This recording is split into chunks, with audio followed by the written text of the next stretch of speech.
السلام علیکم ویورز۔ اس قسط کے آغاز میں ارطغرل اپنے سپاہیوں کو ساتھ لے کر ہانلی بازار پر حملہ کر دیتا ہے۔ ارطغرل کے سپاہی صلیبیوں کو مارنا شروع کر دیتے ہیں۔ دوسری طرف کائی قبیلے کا منظر شروع ہوتا ہے۔ حلیمہ خاتون بیٹھی رو رہی ہوتی ہیں۔ ان کو ابھی تک یہی ہے کہ ارطغرل مر چکا ہے۔ وہ کہتی ہیں کہ بیٹا میں تمہاری خوشبو کے بغیر کیسے زندہ رہ سکوں گی۔ حلیمہ خاتون بتانے ہی والی ہوتی ہیں کہ ارطغرل زندہ ہے، اتنے میں گندوز آ جاتا ہے۔ حلیمہ خاتون گندوز کو پکڑ کر اس کو پیار کرنا شروع ہو جاتی ہیں۔ اس کے بعد پھر سے حلیمہ خاتون بتانے لگتی ہے تو اوپر سے آرتک صاحب آ جاتے ہیں۔ حلیمہ خاتون آرتک کو کہتی ہیں رات ہونے سے پہلے میرے بیٹے کا بدلہ لینا ہے۔ آرتک صاحب کہتے ہیں سپاہی اپنی جوابی کارروائی کر چکے ہیں اور ان کی قیادت کر رہے ہیں ارطغرل صاحب۔ حلیمہ خاتون ہکا بکا رہ جاتی ہیں۔ پھر وہ خوشی کے مارے رونا شروع ہو جاتی ہیں اور حلیمہ خاتون کو گلے لگا لیتی ہیں۔ دوسری طرف جاودار قبیلے میں جاندار اپنی اولاد کے ساتھ بیٹھے ہوتے ہیں اور وہ کہتے ہیں یہ کس قسم کا زہر ہے جو ہمارے قبیلوں میں اس طرح سے گردش کر رہا ہے۔ اورال کہتا ہے اس سب کے پیچھے سیمون ہے۔ سیمون کا گلا کاٹنے کا وقت آ چکا ہے۔ اورال کہتا ہے ارطغرل صاحب مر چکے ہیں، اب کائی قبیلے کا سردار کوئی نہیں ہے۔ آلیار کہتا ہے تم ایسا سوچنا بھی مت، ابھی تک ارطغرل کا جسد خاکی دفنایا نہیں گیا اور تم اس بارے میں سوچنا بھی شروع ہو گئے ہو۔ جاندار صاحب کہتے ہیں اورال ٹھیک کہہ رہا ہے، کائی قبیلے کو بغیر سردار کے نہیں ہونا چاہیے اور دندار بالکل بھی سردار بننے کے قابل نہیں ہے۔ چولپان یہ بات سن کر بہت خوش ہوتی ہے۔ جاندار صاحب کہتے ہیں ہم اس سیمون کتے کے سر پر سرائے گرا دیں گے، ہم ارطغرل کا بدلہ لیں گے، اس طرح کائی ہمارے احسان تلے دب جائیں گے اور پھر ہم کائی کے سردار بھی بن جائیں گے۔ دوسری طرف کائی قبیلے میں آرتک صاحب بتا رہے ہوتے ہیں کہ ہم نے ارطغرل کے جسم سے زہر جلدی ہی نکال لیا تھا جس کی وجہ سے ان کا خون میں اثر نہیں گیا۔ حلیمہ خاتون کہتی ہیں ارطغرل ابھی صحیح طرح صحت یاب بھی نہیں ہوئے تھے تو پھر وہ کیوں چلے گئے؟ آرتو کہتے ہیں وہ چاہتے تھے کہ وہ گدھے مجھے مرتا ہوا ہی سمجھے اور میں جا کر ان کو ختم کر دوں۔ دوسری طرف لڑائی جاری ہوتی ہے۔ بمسی اور ارطغرل کے باقی سپاہی تمام چیزوں کا صفایا کر گئے ہوتے ہیں۔ اس کے بعد بمسی باورچی خانے میں گھس جاتا ہے اور کھانا پینا شروع کر دیتا ہے۔ دوسری طرف سیمون خفیہ راستے والے کمرے میں آیا ہوتا ہے، وہ آگ کو بجھا رہا ہوتا ہے، اس نے اپنے کمرے کا دروازہ بند کر دیا ہوتا ہے۔ ارطغرل وہ دروازہ توڑنے کی کوشش کر رہا ہوتا ہے، اتنے میں سیمون وہاں سے بھاگ جاتا ہے۔ اس کے بعد ارطغرل اور اس کے سپاہی سرائے پر قبضہ کر لیتے ہیں۔ ارطغرل ترگت کو سیمون کے پیچھے بھیج دیتا ہے تاکہ اس کو ختم کر دیا جائے۔ وہ گھوڑے پر بیٹھ کر فرار ہو جاتا ہے اور دوسری طرف کائی قبیلے کا منظر شروع ہوتا ہے۔ جاندار صاحب اپنے خاندان سمیت حلیمہ خاتون اور حلیمہ خاتون کے پاس آتے ہیں تاکہ وہ ارطغرل کی عیادت کر سکیں۔ جاندار صاحب حلیمہ خاتون کو کہتے ہیں میں آپ کو کچھ بتانا چاہتا ہوں، توختامر صاحب اور ارطغرل صاحب کو ایک ہی جیسا زہر دیا تھا اور یہ سب سیمون کا کام ہے۔ اورال کہتا ہے سیمون کی بہن ماریا یہ زہر بناتی ہے اور اس کو وہ لوگوں کی زندگیاں اجاڑنے کے کام میں استعمال کرتی ہے، ہم اس کا انتقام لیں گے۔ حلیمہ خاتون کہتی ہیں ارطغرل اپنا انتقام خود لے رہا ہے۔ دوسری طرف سرائے میں صلیبیوں کی تمام چیزوں کو باہر نکالا جا رہا ہوتا ہے۔ ارطغرل کی طبیعت تھوڑی ناساز ہوتی ہے۔ بمسی کہتا ہے بھائی آپ دہی کھائیں، اس سے زہر کا اثر جاتا رہے گا، اور کہتا ہے جب آپ کو اورال زندہ دیکھے گا تو میں سوچ رہا ہوں کہ اس کی کیا حالت ہوگی۔ جاندار صاحب کہتے ہیں اللہ تعالیٰ کتنا عظیم ہے، اس نے کس طرح سے ارطغرل صاحب کو موت کے منہ سے باہر نکال دیا۔ آلیار اور اسلحان بہت خوش ہوتے ہیں جبکہ اورال حیران پریشان ہو جاتا ہے اور وہ کہتا ہے اللہ تعالیٰ صحت دے۔ چولپان کہتی ہیں آپ نے ہم سے یہ کیوں چھپایا؟ حلیمہ کہتی ہے یہ ارطغرل کا مطالبہ تھا۔ اتنے میں عبد الرحمن آتا ہے اور وہ بتاتا ہے کہ سرائے پر قبضہ کر لیا گیا ہے، سیمون کے تمام سپاہی مارے جا چکے ہیں، سیمون بھاگ گیا ہے اور اس کے پیچھے ترگت کو بھیجا ہے۔ حلیمہ خاتون بہت خوش ہو جاتی ہیں۔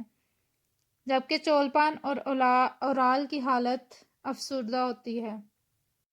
جاندار صاحب بھی اس خبر سے کچھ خاص خوش دکھائی نہیں دیے ہوتے، اور پھر جاندار صاحب آلیار اور اورال کو کہتے ہیں چلو ہم بھی ہانلی بازار چلتے ہیں، ہمیں اس وقت ارطغرل کے ساتھ ہونا چاہیے۔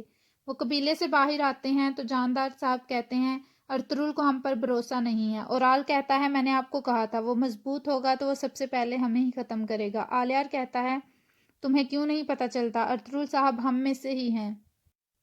جاندار صاحب کہتے ہیں تم دونوں آپس میں لڑنا بند کرو، اور اس کے بعد وہ وہاں سے چلے جاتے ہیں۔ دوسری طرف اسلحان خیمے میں ابھی تک غمزدہ رو رہی ہوتی ہے۔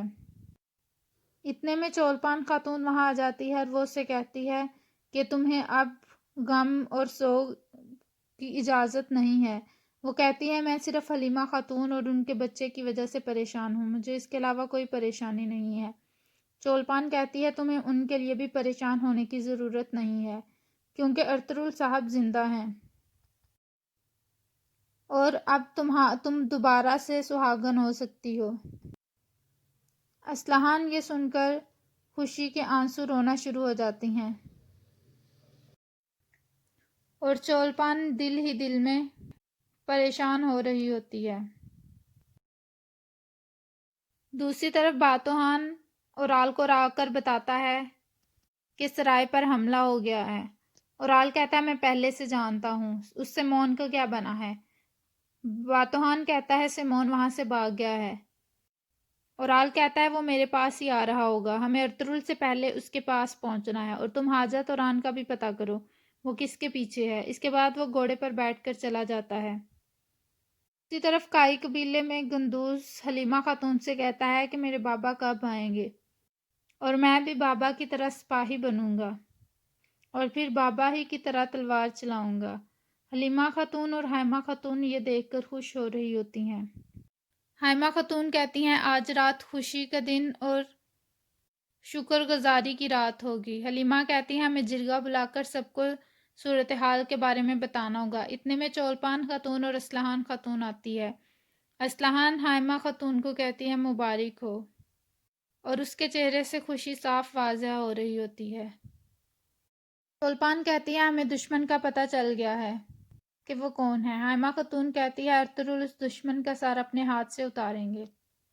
اسلحان خاتون کہتی ہے کہ میرے بس میں ہوا وہ کروں گی۔ دوسری طرف سرائے میں زخمی سپاہیوں کو پانی پلایا جا رہا ہوتا ہے۔ سرائے میں بمسی ارطغرل کو کہتا ہے کہ تاجر پریشان ہیں کہ اب ہمارے ساتھ کیا ہوگا، اور میں نے کہا ہے کہ تم میرے سردار کو نہیں جانتے، وہ بہت اچھے ہیں۔ ارطغرل کہتا ہے ہمیں تمام تاجروں کے ساتھ ایک میٹنگ رکھنی ہوگی۔ دوسری طرف سیمون پطرس کو کہتا ہے تم کارے چائسر قلعے جاؤ اور گورنر کو اس سب کی خبر کرو۔ دوسری طرف ہانلی بازار میں ارطغرل کے سپاہی سیمون کا سارا سونا باہر نکال رہے ہوتے ہیں۔ سیمون نے بہت سارا سونا اکٹھا کیا ہوتا ہے۔ سپاہی سارا سونا دیکھ کر حیران پریشان رہ جاتے ہیں۔ ارطغرل کہتا ہے ہم یہ سارا سونا شہیدوں کی ماؤں کو اور ان کے خاندان والوں کو تقسیم کریں گے، اس کے علاوہ جو غریب ہوں گے ان کو دیں گے، اور باقی سونا قبیلوں میں تقسیم کیا جائے گا، اور میں اس کام کی ذمہ داری اپنے سپاہیوں کی لگاؤں گا۔ اسحاق درویش کہتا ہے کہ یہ مال غنیمت ہے اور اس پر بے شک ہم سب کا ہی حق ہے۔ دوسری طرف ارطغرل سیمون کے پیچھے جا رہا ہوتا ہے، لیکن سیمون اورال کے پاس پہنچ جاتا ہے۔ دوسری طرف جرگہ بیٹھتا ہے۔